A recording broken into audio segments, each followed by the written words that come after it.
Hey everyone, welcome back to DemDMs. I'm Panda Ghost. I'm Fox Ghost. And I'm Matt.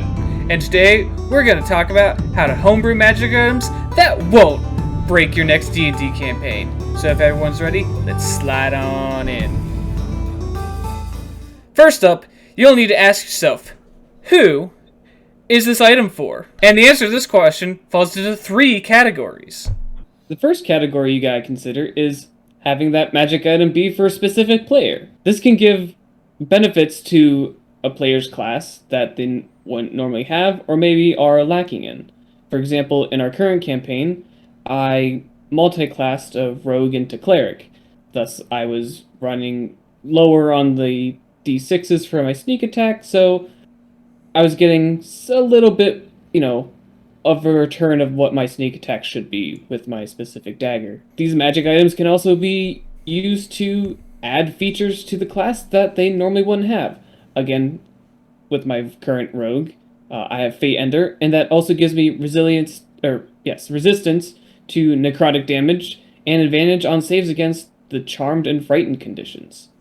So don't be afraid to ask the players what they want, where they feel like their players are lacking in their character builds. The next person that this could be for is a villain of yours, right? Somebody that is against the party in your game. So you could do things, create magic items that add flavor to their character.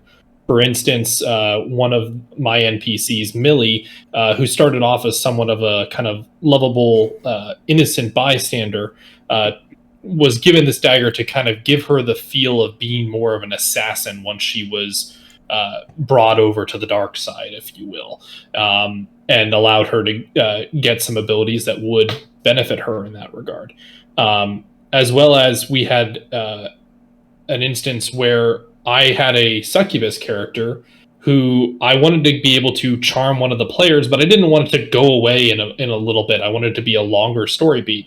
So I created a magic item that enhanced that ability, making her a little bit more of a powerful succubus than she normally would have been, and thus entrancing, unfortunately, our lovely Fox Ghost character, which is why Fate Ender, the dagger that I created for him, helps him now fight off that charmed effect, so he's not so easily swayed. And then the last thing you got to worry about, though, if this is a magic item for your villain, is your villain's probably going to die, and what happens if your players get it, right? If you get a player that has a sword that, has a unfortunate sentient creature within, i.e. the Hazaron sword from the Tiamat campaign that I gave one of my players without knowing it was sentient. You just kind of need to plan for these things because it's probably going to inevitably happen. Luckily, that worked out, and all that happened was his player turned evil, so that's fine. Hey, it turned into another campaign. Yeah, it's gonna be great. But yeah, it was a fun time. But yeah, you just got to make sure that you're aware that is a possibility. And the final group that this can fall under is a general use magic item, such as potions or any kind of consumable good. Potions can give access to a single use of a spell to any character, including non-spellcasters.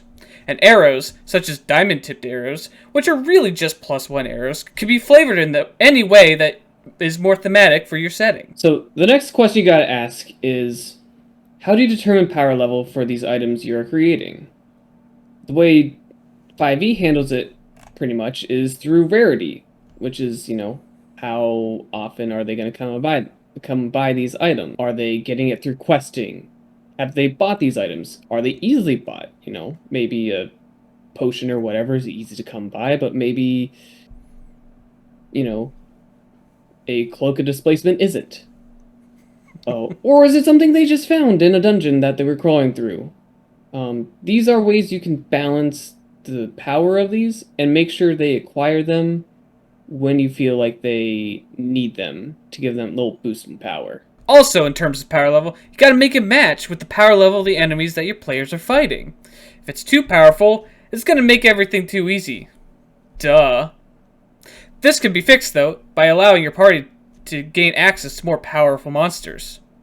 But, if it's not powerful enough, they're really never going to engage with that magic item. at that point, you might need to give it a little bump. Or you can make it scale with the player's level. So then they really feel invested for using this magic item as it grows with them, and it can become something spectacular and signature to their character.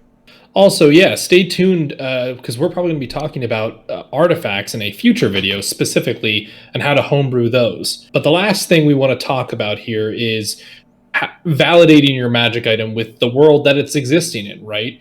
Does it make sense for the story? Does it make sense for, where it is in space? And, maybe if it doesn't make sense right now, maybe it'll make sense later down the line. Or it might make sense in a different campaign. There's no reason why you can't just homebrew something and then put it into a game future when it makes more sense. That about does it for our rules on homebrewing magic items. If you like this kind of content, go ahead and smite that like button, subscribe, and Eldritch Blast that notification bell. Join us next time when we slide into DemDMs. Bye. See you guys.